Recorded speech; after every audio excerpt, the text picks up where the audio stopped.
फिर गाइड करेंगे कि आप किस तरह से आप पढ़ रहे हैं, किस तरह से सिलेक्शन हो सकता है।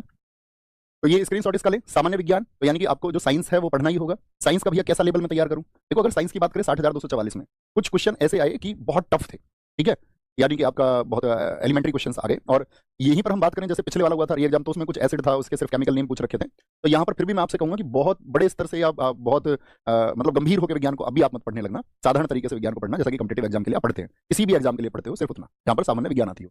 भारत का इतिहास साधारण तरीके से हर बार आसान प्रश्न पूछे गए हैं, ठीक है। यहाँ पर मैं आपसे कहूंगा विश्व इतिहास मत पढ़ना। हो सकता है एग्जाम में आपको एक दो क्वेश्चन मिले, लेकिन उसके लिए आप वर्ल्ड हिस्ट्री को पढ़ने लग जाएं तो कोई मतलब नहीं है। ऐसा नहीं कि वर्ल्ड हिस्ट्री से क्वेश्चन, जैसे अभी एक क्वेश्चन आया पीछे कि चाइना ने तिब्बत पर करार आक्रमण किया 1950 वाला। अब उसके लिए आप वर्ल्ड हिस्ट्री को पढ़ने लग जाएं तो आपको अपना माइंड मेकअप ये रखना है कि एग्जाम में कुछ प्रश्न ऐसे भी होंगे जो मुझे छोड़ने ही होंगे। इसके लिए जिस स्टूडेंट ने माइंड सेट बना लिया पहले से, तो वो इधर उधर नहीं भागता फिरता है फिर कि भाई अभी यहाँ पे ये नया थंबनेल आ गया, अरे ये वाली चीजें तो मैंने करी नहीं है, अब इनको कर लेता हूँ। तो उससे स्टूडेंट बच जाता है कि अगर उसने अपना माइंड मेकअप कर लिया है तो। भारतीय संविधान अगर मैं कहूँ भैया आसान रहा, मतलब इजी लेवल रहा, ये मैं आपको बताता चलूंगा। इसका इजी लेवल रहा, इतिहास का इजी लेवल रहा, संविधान का इजी लेवल रहा। इकोनॉमिक्स, यहाँ पर टॉपिक इन्होंने अलग कर दिया कुछ इकोनॉमिक्स के। इकोनॉमिक्स जो जनरल इकोनॉमिक्स थी इसमें पूछी गई थी फुल फॉर्म। तो जब आप इकोनॉमिक्स को पढ़ो, बेसिक इकोनॉमिक्स पढ़ना, यानी इजी फॉर्मेट ही पढ़ना, लेकिन जितनी भी फुल फॉर्म है वो बड़े ध्यान से पढ़ना। जैसे कि मान के चलो आपका जीवीए जैसे फुल फॉर्म पूछी गई, या एनपीए जो नॉन परफॉर्मिंग एसेट्स होते हैं, तो आपका एमपीसी मॉनेटरी पॉलिसी कमेटी, ऐसे फुल फॉर्म पूछ ली गई आपसे। तो यानी कि फुल फॉर्म वगैरह को आप ध्यान से देखते हुए चलोगे।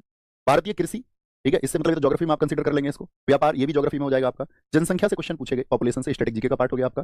पर्यावरण से, जैसे कि दिवस वगैरह कई बार क्वेश्चन बन जाते हैं, या साधारण प्रश्न जैसे कि पर्यावरण के कुछ प्रोटोकॉल है, दुनिया में पर्यावरण को बचाने के लिए कौन कौन से समझौते हुए हैं या कौन कौन सी पहल हुई हैं। तो यहाँ पर इस बात को लिख लेना, पर्यावरण में लिखो जितने भी समझौते हुए हैं, चाहे क्योटो चाहे मॉन्ट्रियल हो, ठीक है, या जितनी भी मीटिंग्स हुई हैं इसको लेकर के, वो सभी आपको पता होनी चाहिए एग्जाम के लिए।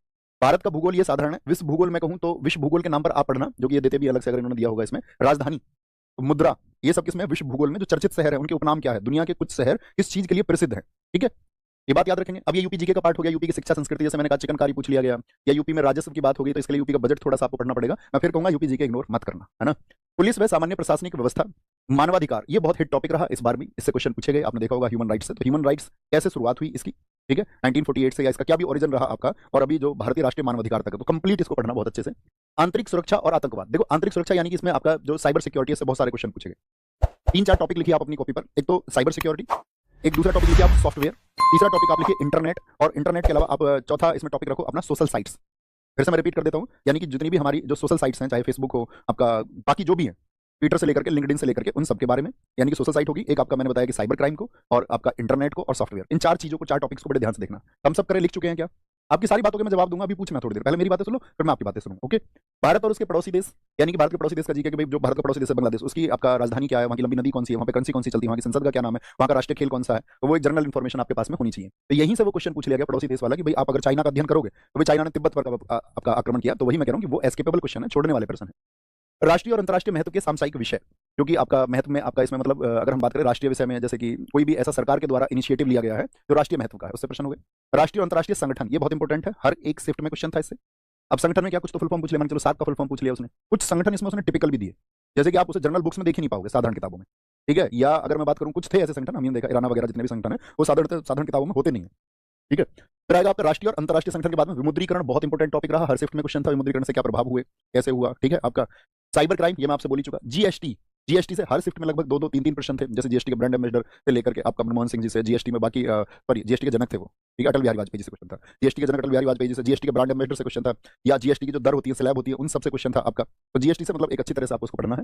पुरस्कार और सम्मान, यहाँ से भी क्वेश्चन पूछे गए, जैसे मान के चलो जर्नल, ये साधारण तरीके से आपको पढ़ने हैं, जैसे कि नोबेल पुरस्कार सीवी रमन जी का पूछा गया, या आपका सबसे पहले नोबेल पुरस्कार किसको मिला, इस तरह के साधारण प्रश्न। देश राजधानी मुद्रा, जैसे ब्राजील की करेंसी पूछी गई, ठीक है। महत्वपूर्ण दिवस, ये हर एक शिफ्ट में था, ये कैंसिल एग्जाम में भी और फिर से भी। अनुसंधान और खोज, ये बहुत महत्वपूर्ण है, इसमें कुछ टिपिकल क्वेश्चन बने थे, ठीक है।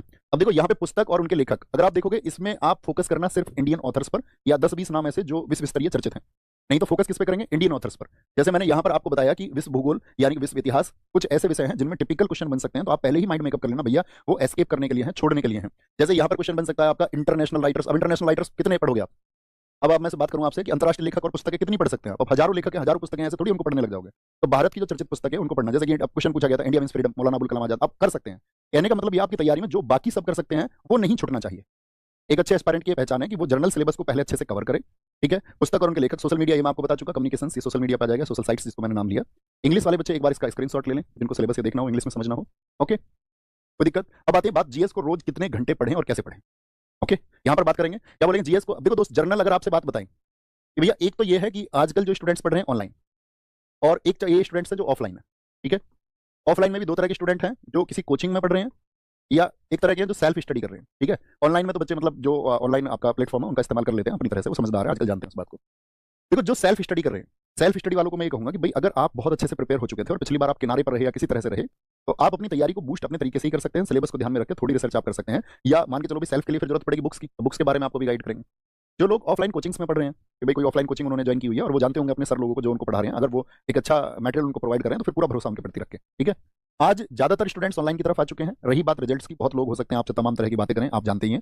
ठीक है, वो होती है, वो एक हिस्सा है, उसकी चिंता नहीं करनी है। लेकिन आरडब्ल्यूए हमेशा से जाना जाता रहा है सबसे ज्यादा सिलेक्शंस देने के लिए। इस बार भी सबसे ज्यादा सिलेक्शन आरडब्ल्यूए ने दिए और इस बार फिर से सबसे ज्यादा सिलेक्शन आरडब्ल्यूए ही देगा, इस बात के लिए मैं आपको निश्चिंत कर देता हूं। और इसके लिए टीम का जो अथक परिश्रम लग पाएगा वो लगेगा, तो इसके लिए एक बार चीयर अप करो। इस बात से कितने लोग सहमत हैं? तो जीएस को रोज कितने घंटे पढ़ें? देखो जनरल आइडिया जो होता है, एक आइडिया बनता है 6 से 10 घंटे की स्टडी का। इसके बीच में एक स्टडी होती है बच्चे की एवरेज। एवरेज स्टडी की अगर मैं बात करूं कि मान के चलो एक बच्चा तो डेली 8 घंटे पढ़ रहा है, एक डेली 10 घंटे पढ़ रहा है, मैं आपको एक छोटी सी चीज के लिए गाइड करूंगा दोस्त, डिसिप्लिन अर्थात अनुशासन। अगर अनुशासन आपके अंदर है, ऐसा नहीं एक दिन तो एनर्जी किसी की वीडियो देख ली और एक दिन तो पढ़ लिया 12 14 16 घंटे और अगले दिन जो है वो जीरो हो गया आपका, तो कोई एवरेज नहीं बना। आपको ये ध्यान रखना है कि 6 से 10 घंटे का एक आइडियल टाइम आपको रखना है अपनी पढ़ाई का टोटल का। और जितना जिस सब्जेक्ट का रेशियो है, जैसे जीएस की अगर मैं बात करूं 150 क्वेश्चन में से हम बात करें तो एक चौथाई पार्ट है, तो 2 to 3 आवर आपको देने हैं डेली। अब वो क्लासेस के माध्यम से आप दें, आप कहोगे भैया फिर रिवीजन कब करेंगे? तो रिवीजन के लिए मिलता है ना सैटरडे संडे। अगर आप बहुत ध्यान से किसी टॉपिक को समझ रहे हैं तो आप मुश्किल से 15-20 मिनट में उसको रिवाइज कर लोगे, मुश्किल से 15-20 मिनट में। और यही स्टूडेंट्स करते हैं और यही करते हैं, कोई नई चीज इसमें नहीं हो सकती कि कुछ नया जादू हो जाएगा। तो 2 to 3 आवर्स आप एक आइडियल स्टडी करते रहे, इसी में कई बार क्लासेस की छुट्टी रहती है, या आपको खुद अगर आप सेल्फ स्टडी कर रहे हैं या आप कहीं ऑफलाइन जा रहे हैं तो वहां पर भी कई बार छुट्टी होती होगी। जो सेल्फ आप पढ़ते होंगे तो कई बार आप अपना फिर तो टाइम टेबल आपको बनाना पड़ेगा, लेकिन ये आइडियल टाइम आपको रखना पड़ेगा दोस्त। और अनुशासन और अभ्यास से बड़ी कोई चीज नहीं है, उसको फॉलो करना। एक पुरानी कहावत है, आपने देखी होगी, करत करत अभ्यास के जड़मती होत सुजान। यानी एक अभ्यास के बाद में जो अल्प बुद्धि है वह भी आपका बुद्धिमान हो जाता है। और दोस्त अनुशासन एक ऐसी चीज है, इसके लिए आप चाहे अमीर हो, चाहे आप गरीब हो, चाहे आप थोड़े कमजोर छात्र हो, चाहे आप बहुत अच्छे छात्र हो, अभ्यास हर किसी को बेहतर बना देता है और उसके साथ में अनुशासन है। तो अपनी तैयारी के लिए इन चीजों को याद रख लेना। जीएस का मैं आपको बता चुका। बुक्स कौन सी ले? सबसे पहले तो एक जर्नल, अभी मैं जीके की बताऊंगा, और जो पार्टिकुलर जो टीचर्स होंगे, जिस सब्जेक्ट के जो अध्यापक साथी होंगे, वो आपको उसी विषय के लिए गाइड करेंगे। ऐसा नहीं है कि मैं आपको सभी विषयों के लिए गाइड कर जाऊं और बेवजह कुछ भी मैं आपको सलाह दे दूं, उसका कोई अर्थ नहीं है। जिसको मैं जानता हूं मैं वो सलाह आपको बता सकता हूं। तो जर्नल किताब, एक किताब तो आपके पास होगी, कोई भी जीके की, सबके पास होती है, नहीं है तो आपके पास एक जीके की किताब होनी चाहिए। मार्केट में आप चाहे मतलब जो भी आपने किसी से सुन के ली हो या किसी के सुझाव से ली हो, वो सब किताबें अच्छी हैं। ठीक है, चाहे मतलब अगर मैं चर्चित किताबों के नाम लूं, जो भी चर्चित किताबें आपके पास हो जो पूरी जीएस को कवर करती हो, ऐसी एक बुक आपके पास है तो वो होनी ही चाहिए। ठीक है, जैसे कि आप देखते होंगे भैया मेरे पास तो बहुत सारे स्टूडेंट्स का क्वेश्चन होता है, मेरे पास निजी रूप से भैया मेरे पास लुसेंट है, भैया मेरे पास मनोहर है। ठीक है, बहुत सारे लोग कहते हैं कि मेरे पास भैया वो घटना चक्र का किताब है। मतलब जो भी किताब आपके पास है, ठीक है, तो आपके साथ में एक तो थ्योरी बुक होना चाहिए, एक प्रैक्टिस बुक। ये सबसे आसान तरीका है कि आपको पता रहे एग्जाम में किस टॉपिक से क्वेश्चन कैसे बनते हैं, उनका आंसर क्या हो। ठीक है, मेरा अगर आप चाहेंगे कि भाई मैं आपको इसके बारे में बताऊं, तो जर्नल तो एक साधारण तो येलो बुक होती है, अपनी ही येलो बुक है, जिसमें क्या है उसको अब अपडेट भी कर दिया गया है, अभी उसका अपडेटेड वर्जन आया था। तो येलो बुक जीएस की बड़ी पतली सी किताब है, आप उसमें बेसिक जीएस को पढ़ सकते हैं। ठीक है, यहाँ पे मैं तीनों चीजों के लिए बताऊंगा आपको, ऑनलाइन के लिए भी। येलो बुक के अलावा अगर आपको ये कि भी नहीं मुझे बुक वेट करके लेनी है थोड़ा सा, तो मैं एक वो बुक हमारे पे काम चल रहा था, लगभग वो 450 पेज की किताब है, और आपका उसकी जो डेट थी वो थी 20 अप्रैल, यानी 20-25 अप्रैल को आएगी, और कोशिश करेंगे आपके लिए मई में आए। ठीक है, तो यहाँ पर एक आपका कंप्लीट जीएस बुक आ रही है, कंप्लीट जीएस बुक। अभी मैंने उसका नाम भी नहीं सोचा है, ठीक है, लेकिन काम उस पर जो है लगभग 70% काम हो चुका है। तो कंप्लीट जीएस बुक आएगी, जिसमें यूपी के जितने भी आपका टॉपिक्स हैं, सिलेबस है, इन सबको विशेष रूप से चिन्हित करके अलग से रखा जाएगा। एक चीज तो ये।